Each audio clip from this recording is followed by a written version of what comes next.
Salut, bienvenue sur la chaîne, c'est Vince. Ce soir, on va parler un petit peu d'entrepreneuriat. Je vais te raconter un petit peu mon parcours, d'où est-ce que je viens, pourquoi est-ce que je suis en train de faire tout ça et où est-ce que j'en suis dans la création de mon entreprise et de mes objectifs un petit peu. C'est quelque chose qui est pas forcément, enfin qui n'a pas toujours été évident pour moi et je me suis dit que ça pourrait être intéressant de le partager. Euh, du coup, premier truc, peut-être que vous avez remarqué, mais du coup maintenant je suis en gros, donc ça veut dire que j'enregistre avec OBS. J'ai enfin réussi mon setup, c'est dans la vidéo précédente si ça vous intéresse. J'ai aussi utilisé cette vidéo. Du coup, ce qui est bien, c'est que maintenant je peux switcher en gros et vous montrer aussi mon écran et moi être toujours en bas. Ou je peux aussi d'ailleurs disparaître totalement et vous montrer que mon écran. Du coup, ce qui est cool, c'est que ce gars-là, il montre comment configurer un petit peu aussi la webcam que moi j'ai pour, euh, pour faire en sorte d'avoir une image un petit peu plus nette. Donc moi j'ai une Logitech, une Logi C920 qui filme en 1080 et du coup bah voilà. Euh, du coup, du coup voilà, je vous laisse retrouver si jamais vous avez besoin la vidéo précédente, il y a l'autre truc. Donc pour me présenter un petit peu parce que je l'ai pas fait sur la chaîne jusqu'à maintenant, moi aujourd'hui je suis auto-entrepreneur ou micro-entrepreneur. Je suis consultant en tant que développeur web full stack. Donc je fais du JavaScript majoritairement, enfin plutôt du TypeScript. Et après, je fais beaucoup de services cloud, etc. Et aujourd'hui, je suis en train de me diriger un petit peu plus vers la partie automatisation. Vous l'avez peut-être vu dans les dernières vidéos où je parle un peu plus de VoiceFlow, de Make, qui sont des outils un petit peu pour automatiser des process, dont VoiceFlow plutôt côté IA, quoi. D'ailleurs, je connais aussi et je code un petit peu avec des solutions de code IA qui sont plus LangChain, mais c'est toujours en utilisant ChatGPT ou des modèles derrière qui sont déjà pré-entraînés. Bref, c'est pas de ça que je vais vous parler aujourd'hui. Moi, du coup, j'ai fait une école de multimédia et du coup, derrière, j'ai fait une alternance dans une boîte qui était géniale et qui s'appelle Eleven Labs. Et après ça, j'ai travaillé pour eux pendant 1 an et demi, un petit peu plus chez Radio France. C'était une très bonne expérience, mais au bout d'un moment, moi, je ressentais l'envie d'entreprendre. Et du coup, j'ai décidé de partir et de voler de mes propres ailes. Et donc, je me suis lancé un petit peu à l'arrache qu'entrepreneur. Et donc, je suis parti faire mon propre truc en faisant des sites internet vite fait pour des clients, des voisins, etc. Et après, derrière, j'ai fait des vraies missions. Donc ça, la plateforme que je vous recommande, enfin moi, celle que j'ai le plus utilisée pour le moment, c'est Malte, qui me permet de faire des missions, etc., d'avoir des missions. Et, euh, et voilà, et ça m'a donné l'occasion de travailler notamment pour Gorgias, qui est une boîte de support client qui fait du support client pour Shopify notamment. Et j'ai travaillé aussi pour le groupe TF1 grâce à cette plateforme. Et aujourd'hui, bah, j'ai pas de mission en cours et je suis en train d'essayer de créer ma propre audience et mon propre business. C'est d'ailleurs pour ça aussi que je fais du YouTube. Je vous partage des choses, etc. Et je commence à essayer de créer une communauté autour de tout ça. L'idée étant à terme, bien sûr, de pouvoir en vivre. Donc sur la chaîne, je vous présenterai toujours des petites automatisations, des trucs et tout. Voilà. Moi, l'année dernière, ce qui s'est passé, c'est que j'ai gagné plus de 36 000 euros, qui est le seuil de la micro-entreprise à laquelle on atteint la TVA. Donc c'est 36 600 ou quelque chose comme ça. Et à partir de ce moment-là, on n'est plus exempté de payer la TVA. Et donc on doit verser 20% de ce qu'on gagne supplémentaire en imposition. Donc ça commence à plus du tout être adapté pour moi. Et en fait aujourd'hui, quand je facture quelque chose, je suis taxé à mort, vu que je dois payer l'URSSAF et derrière je dois payer la TVA. Donc comme c'est plus viable comme chemin, aujourd'hui, en ce moment, je suis en train de créer mon entreprise. Donc j'ai été voir un comptable à Paris, etc. Je suis en train de créer les statuts. Je vais partir, moi, c'est mon choix sur une SARL. Quand vous êtes auto-entrepreneur, consultant un petit peu comme moi, on va dire que vous avez deux gros choix qui sont la SAS et la SARL. L'idée, c'est que entre les deux, pour choisir la SAS, c'est si vous voulez vous payer en dividende et pas être trop taxé, mais il faut avoir pas mal de fonds d'avance parce que ça veut dire que pendant 1 an, vous ne pouvez pas vous payer.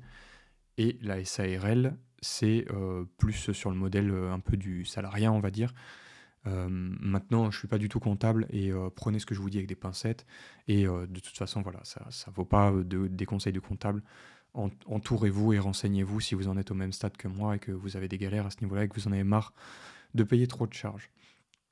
Donc là, notamment aujourd'hui, j'ai eu un rendez-vous pour ouvrir un compte professionnel parce que quand vous créez une entreprise, pour créer une SARL, vous êtes obligé de créer un compte pro, de faire certifier un dépôt de capital et après de pouvoir créer votre entreprise, récupérer votre cabis et tous ces trucs-là.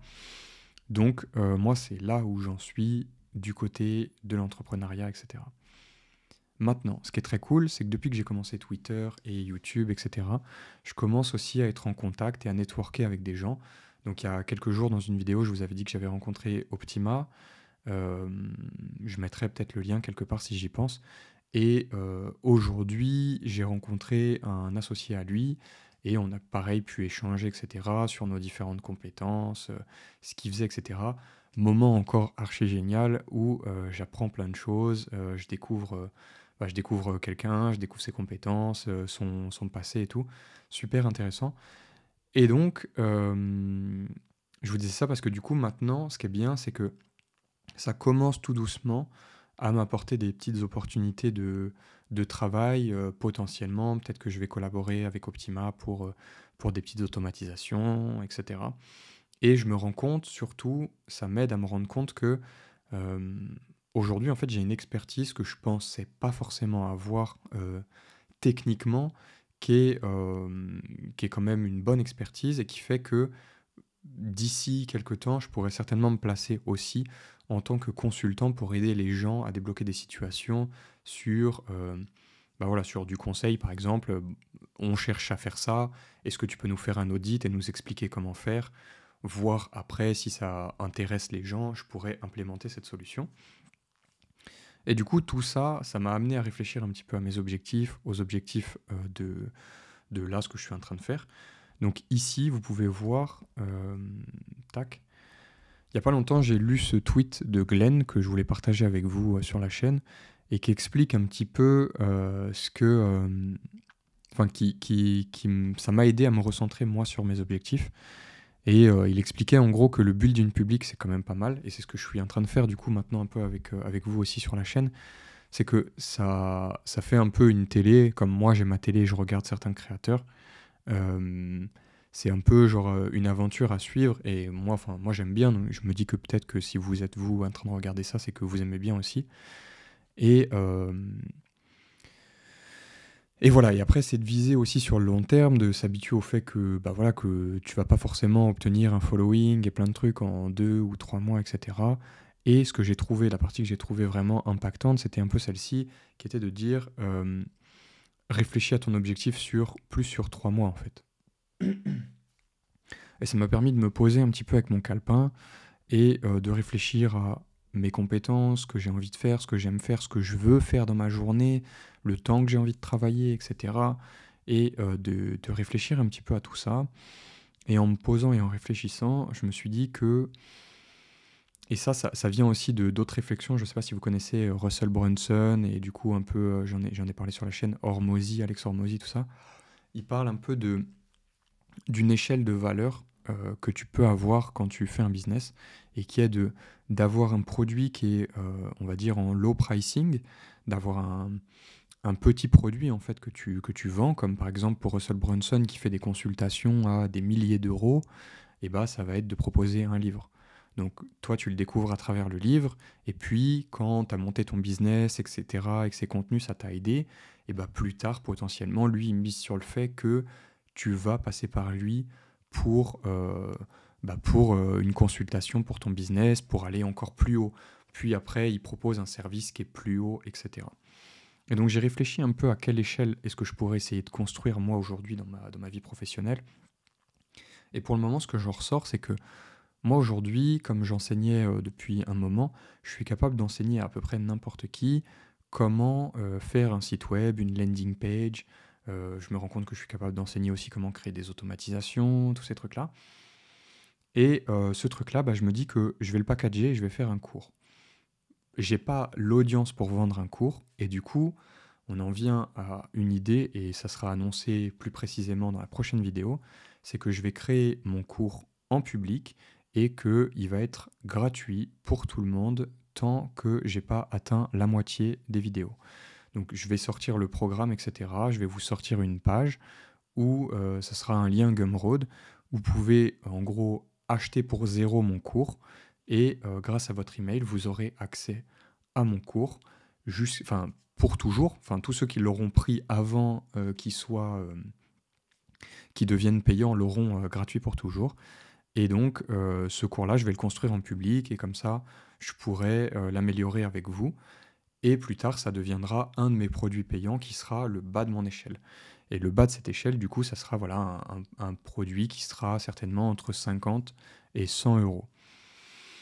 Derrière, ce que je vais certainement finir par proposer à force d'apporter de la valeur aux gens, si j'arrive bien notamment à sortir le projet avec Iov, et pareil, ça je mettrai un lien si j'y pense, et si j'arrive dans mon projet avec Iov à faire quelque chose de vraiment bien, si j'arrive à aider Optima, etc., potentiellement, je pense que je pourrais avoir la confiance aussi de proposer euh, d'être consultant pour des gens qui en ont besoin, etc., qui pourraient réserver une heure avec moi, par exemple, je sais pas, 80, 100 euros, des trucs ponctuels pour avoir une solution à leurs problèmes et pour pouvoir vraiment les aider à fixer un problème.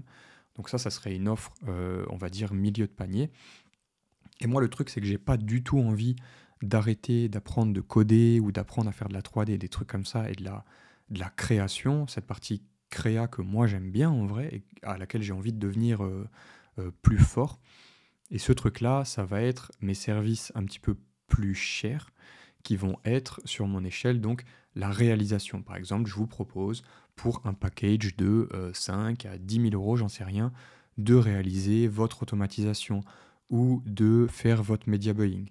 Parce qu'en ce moment, j'en ai déjà parlé pareil aussi sur la chaîne, j'ai très très envie d'acheter le cours de Alex Callen et je pense que je ne vais pas tarder à craquer parce que le media buying, c'est une compétence qui me paraît essentielle aujourd'hui. Moi, aujourd'hui, je sais faire des sites internet, je sais faire du design, mais j'aimerais apprendre à marketer de manière payante un site grâce à la publicité. Je pense que dans énormément de projets, ça peut servir. Et comme Alex le disait, et je pense que c'est réaliste, c'est une compétence qui vaut très cher sur le marché. Donc, voilà, c'est un peu l'échelle que je me suis créée aujourd'hui, d'être capable de proposer tout ça. Et plus tard, on verra quand mon temps, j'estimerai que mon temps vaut plus cher parce que j'ai trop de projets, etc. Là, j'en viendrai à faire des consultations qui seront vraiment plus chères parce que mon temps coûtera plus cher. Mais c'est pas le cas aujourd'hui. Donc voilà, je vous préannonce que j'ouvre un cours et pour tous les gens qui font partie de ma newsletter et les gens qui passeront par le Gumroad, qui seront aussi d'ailleurs ajoutés à la newsletter. Je ne sais pas comment je vais le mentionner ou comment je vais faire, mais tous ces gens-là, du coup, auront accès à mon cours gratuitement pour toujours. Voilà. Dites-moi d'ailleurs, faites-moi des retours si ça vous intéresse, si vous trouvez ça bien, si vous trouvez ça pas bien, si vous pensez que c'est une idée de merde. Demain, quand j'annonce cette vidéo, je vais vous faire une vidéo d'automatisation du process que je suis en train de créer pour faire en sorte, avec Make, que quelqu'un qui prend mon cours sur Gumroad puisse avoir accès directement sur le cours Teachable. Donc ça va être, voilà, ça va faire une nouvelle vidéo d'automatisation, je pense, pour ce truc-là. Je remarque que depuis tout à l'heure, je vous parle en petit alors que je pourrais être en gros. J'ai pas encore l'habitude de faire le changement de scène et je vais m'habituer. Bref, je mets pause 2 minutes juste pour retrouver un peu mon scénario. Je pense que c'est à peu près tout du coup pour la vidéo d'aujourd'hui en vérité. Dites-moi si vous avez d'autres questions sur mon parcours, si vous avez d'autres questions tout court par rapport à tout ça. L'idée et ce que je voulais vous parler un peu ce soir, c'est que voilà, j'ai pris le temps de me focus un peu, de réfléchir. Et là, maintenant, mon objectif, ça va être de briser mes temps un petit peu mieux en utilisant Google Calendar et en faisant du time blocking.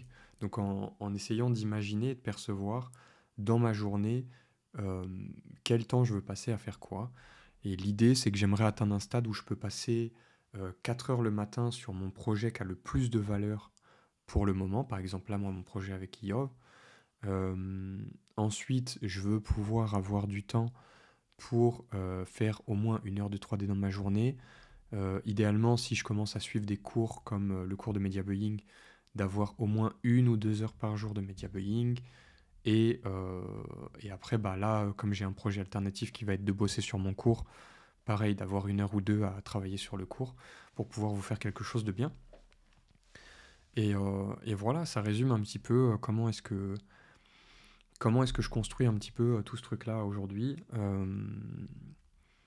Et voilà, et puis on va continuer d'essayer d'améliorer un petit peu la qualité des vidéos.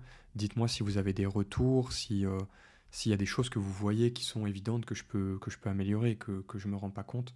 Parce que je pense que ça arrive souvent. Tout à l'heure, je me rendais compte que j'avais passé une journée à chercher une solution pour un truc et qu'en discutant avec mon associé, qu'il avait une solution, lui, à laquelle j'avais pas pensé et qui était beaucoup plus intelligente. Bref, je vous laisse avec ça. C'est tout pour aujourd'hui. Je dois tourner plusieurs vidéos aujourd'hui parce que je ne suis pas là ce week-end. Donc, c'est normal si le background ne change pas, etc. Et si je suis toujours habillé pareil, etc. Voilà, je vous laisse avec ça. Bonne soirée. Ciao.